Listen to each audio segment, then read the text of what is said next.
Howdy, folks. Warm widget walls here from needcoffee.com. Let me turn this shit on. Oh my god. Alright, hang on. Let me adjust. It's going to be loud. You will get over it. It's hot. It's Atlanta. It's summertime. I own a black car. So, we're back again for another Wayhomer review. Here's how it works. I've just left the cinema where I've seen a film. That's what you do there. And I'm going to tell you about it on my way home. And today we're here to talk about X-Men First Class. Alright, X-Men First Class. What do we say about this? Alright, so the deal is this. This is a prequel. Don't panic! I know I said the P word, but it is a prequel to the previous X-Men trilogy because basically Fox decided they had cratered it completely with X3 and needed to go back in time.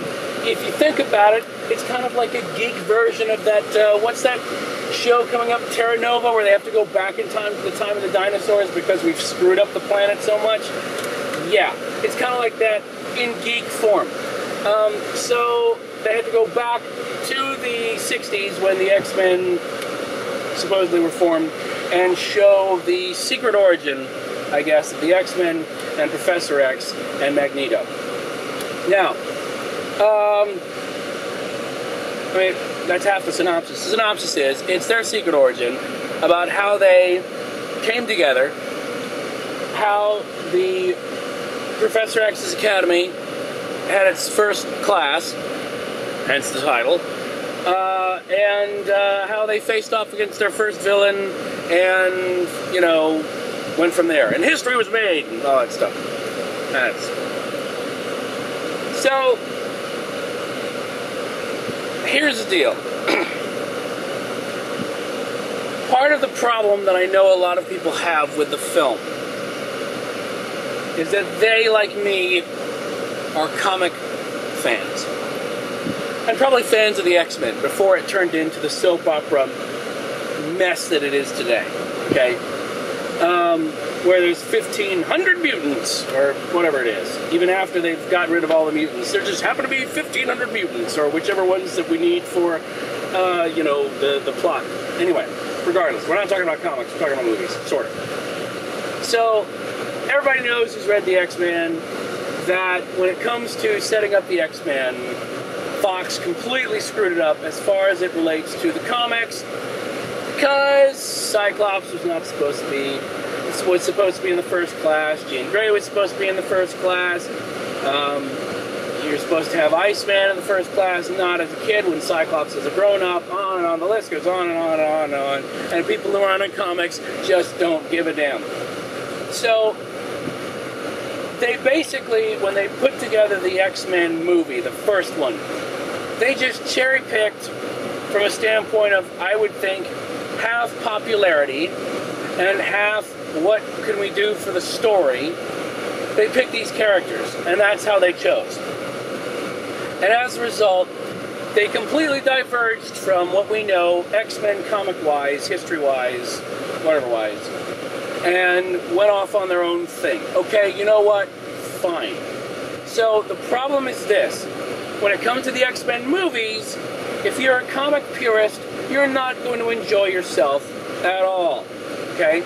So, if you completely put aside the comics and look at the X-Men films, you'll realize that it doesn't matter how you look at it, X3 was crap.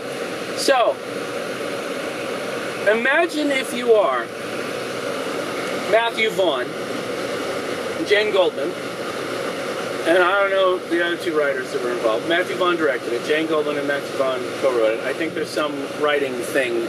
Credits are weird. I don't know. But, okay, first of all, Matthew Vaughn, it's hilarious that he directed this one because he was signed up to be director of X3 for like 2 weeks. And when he signed up for it was when Layer Cake was hitting theaters. And I thought to myself, you know, if I was Matthew Vaughn, I would have way too much sense to sign up for X3, and I would do so only so that people would go see Layer Cake because they'd be like, I want to see the movie that the X3 guy has directed. And sure enough, few weeks, once Layer Cake left cinemas, Matthew Vaughn left X3. Now, was I correct? I don't know, but it sure seems fishy. And who can blame him? Because who would want to be a part of X3? Not me. So anyway, so imagine you're them. And you get approached by Fox. Because part of the deal with Fox is they have to keep these projects in development. So when you hear about a Magneto thing or they're rebooting Fantastic Four, remember, primarily they're doing that because if they don't do that, this is how I understand the deal works, the rights revert after a certain amount of time to Marvel, hence Disney. They don't want that. So imagine you're Matthew Vaughn Jingleman. Fox comes to you and says, how would you like to do an X-Men prequel? First of all, you freak out because they've said the P word, and then you get over it. And you start looking at it, and you go, wow. You know, the obvious origin story of the X-Men is completely hosed because you've told us it's a prequel. You're not letting us reboot it. And I don't know, Fox may have said you can reboot it, but it seems like they were told, don't reboot it, make it a prequel. And, oh, by the way, there's certain characters you can't use because we've already kind of used them, right? So you don't get Cyclops, you don't get Jean Grey, you don't get these people over here, and have fun! And imagine just looking over the mess that is X-Men in the comics and going, oh, Jesus, what have we signed up for? But here's what I'm here to tell you, is that as much as I, like you, would love to see somebody do an actual X-Men movie in which it's the first 5 and Professor X and, you know, they just chronologically work their way up. As much as we all would like to see that, it ain't gonna happen anytime soon. And honestly, I am more astounded by the job that these folks did in taking what is essentially bits from all over the X-Men chronology, slamming it into the 60s, and making it work. I mean, all I could say is, wow, that was really, really good, okay? I mean, now granted, 2 things are operating in this movie's favor. One, I went into it with no expectations, because like I said, X3 completely cratered anyone's expectations for anything having to do with the X-Men on the big screen ever again, okay? As I've said many times, when you have lines in Ian McKellen's mouth that he can't make sound good when he says them, that you know you have serious script problems, okay? But, so, no expectations going in, and honestly, as you know, I've seen Green Lantern recently. So my comic book, you know, my need for a good comic book movie is heightened. So I was going into this just expecting maybe a big summer blockbuster with maybe some Explodo and hopefully some people kicking ass with mutant powers, right? Maybe. If I was lucky, right? What I got instead was really well fleshed out characters. Now, of course, yes, you could say that the particular X-Men themselves aren't really all that fleshed out or anything, and they're sort of there, and you have their kind of B and C level plots that are going on with them, but there is stuff that goes on with them, right? But when you consider the main focus is supposed to be Xavier and Magneto, first of all, the guys I got to play on McAvoy and Fassbender nail it. I mean, as far as I'm concerned, nail it. Especially Fassbender as Magneto. I mean, what a great character. And unfortunately, you know, again, I'm sorry, I don't need to go back into comics. I'm sorry, non-comics readers, I'm sorry. But nobody at Marvel, at least that I've seen recently, knows how to do anything but turn Magneto into, I am just supervillain guy. Woo! Right? Instead of this conflicted kind of you know, character with any depth to him at all. And Fassbender totally nails that. And McAvoy, I mean, to his credit, if you think about it, and you'll notice this when you watch the film, form your own conclusion. I always say, please see it for yourself and form the same conclusion on your own. But as Professor X is a less interesting character than Magneto. But McAvoy understands that and plays it right up to the hilt and knows when to pull back and knows when to come forward, and they work very well together. The other thing is, this might be my favorite role of Kevin Bacon's ever. Kevin Bacon, okay, is so evil. I'm like, Kevin, if you had been this effectively evil in Hollow Man, that might have been a good movie, right? Wow! That was fantastic from Kevin Bacon. Such nice, smarmy evil. It's great. Smarmy evil in multiple languages. Wow. So, those three guys rock this movie, okay? And they rock it so hard that, the backup characters, whether on the Hellfire Club side or on the X-Men side or whatever, right? I mean, you understand that in a movie with this many characters, not everybody's going to...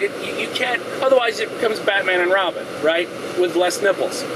But, they are so solid that if there's a little bit wonky or not developed or whatever over here or over there, who gives a damn? It's just really nice, okay? So, but in other news, they handle stuff that is supposed to happen leading up to the X-Men being the X-Men that we know, and they work it in to this chronology, to this version of the universe, pretty seamlessly. I mean, at no point did I ever sit there and go, oh, they're shoehorning this in. Why are they doing that? I didn't feel that. And I knew certain things were going to happen. And certain things I knew were supposed to happen in the chronology of the X-Men. And when they happened, I went, holy shit. Because it was so effectively done on the screen. So, I'm very happy with this. To me, it's like, before I saw... Okay, this is how happy I am with this film. If you told me that, first of all, I would love for Matthew Vaughn to just do... I'm torn between, man, I would love for him to just reboot it and start over. And I'm also torn between that and just going, no, run with this. Run with this. And in fact, you know what? Just when you get to the timeline in this universe of the first three movies, just blow through them. We'll just pretend those didn't happen. I would be totally fine with that. I mean, I have been of the opinion that for the most part, the best thing that could happen to these characters, from a movie standpoint, is for the rights to revert. Because Marvel themselves knows how to do good movies. I mean, Thor was decent. It was not great. Iron Man 2 was decent. It was not great. But it's at least decent, which, you can't get from anybody these days. I don't want to mention any names because that would be indiscreet. Green Lantern. But if they said, hey, Matthew Vaughn, Jane Goldman, get to work on X-Men Second Class, or whatever the hell it is, you know what? I would be totally fine with that. In fact, I only regret now that, I know it wouldn't have been the same, but I only regret now that Matthew Vaughn didn't come on to X3 and stay there. I know he didn't have the support crew in place and anything like that, and I think they were starting production in 6 days or something stupid like that, but holy crap, folks, that was pretty amazing. So, I'm excited. I am very happy with the film. And I'm happy that there is somebody besides Marvel making good movies. Funnily enough, it's a Marvel movie anyway. Go figure. So, yeah, wow. Oh, okay, so only one thing, and I feel so bad because I enjoyed the film so much. But there was one thing I did not enjoy. And I'm so sorry. I feel bad. This is how much I enjoyed the film. I feel bad even bringing it up. But the Beast. Now, I'm not giving anything away. We know at some point in the film, the Beast is in blue furry form, right? It's in the trailer, okay? I'm sorry. He looks goofy, all right? He looks like an angry Muppet. I'm sorry, he does, all right? Fuzzy and blue. I mean, it's just like, come on. It does not work for me at all. I'm sorry. It's like Roger Corman thing level bad. I don't buy it at all. I can't tell if it's makeup or CG or what. But I mean, part of it doesn't help that he walks out. I don't know what to say. But the way he walks out, the way he is attired, let's put it that way, does not help the thing that they've done to his face. Anyway, so I think that's everything. The script.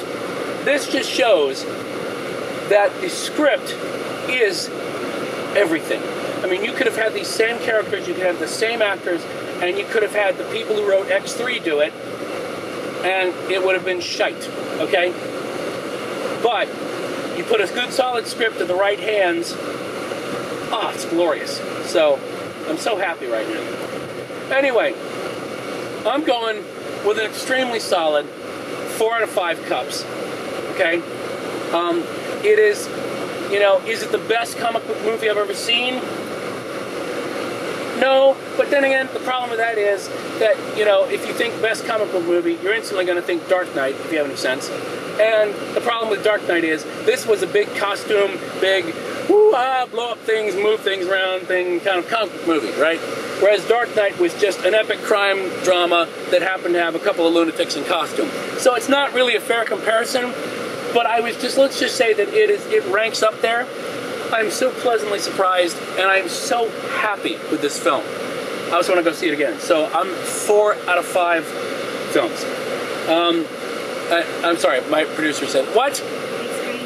Oh, yeah, yes. So, as my camera wrangler and wrangler is saying, I would say, see it on the big screen. As always, if you catch a matinee, save a few bucks, great. But do catch it on the big screen, because I think there's some things going on that are better huge. So there you go. I think that's everything. So, thank you everybody for watching these things. As always, I really appreciate it. You could have spent the last, I don't know how many minutes, probably 12 or 13. My last one was 17, for God's sake. But you could have spent the last few minutes of your life doing anything, and you chose to ride in the car with me. So I appreciate that. I appreciate the company.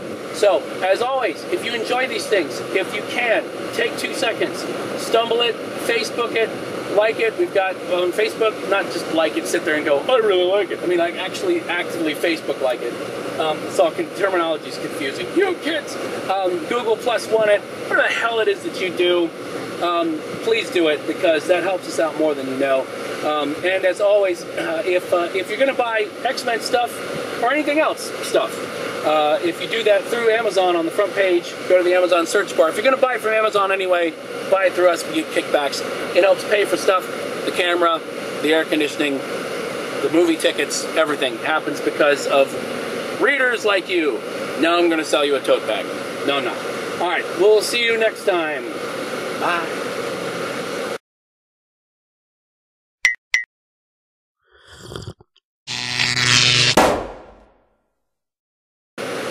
Oh, and quick credit goes to 2 uncredited cameos that I thought were quite nice. One of which I wasn't even expecting at all. So, additional points. I'll stop gushing now.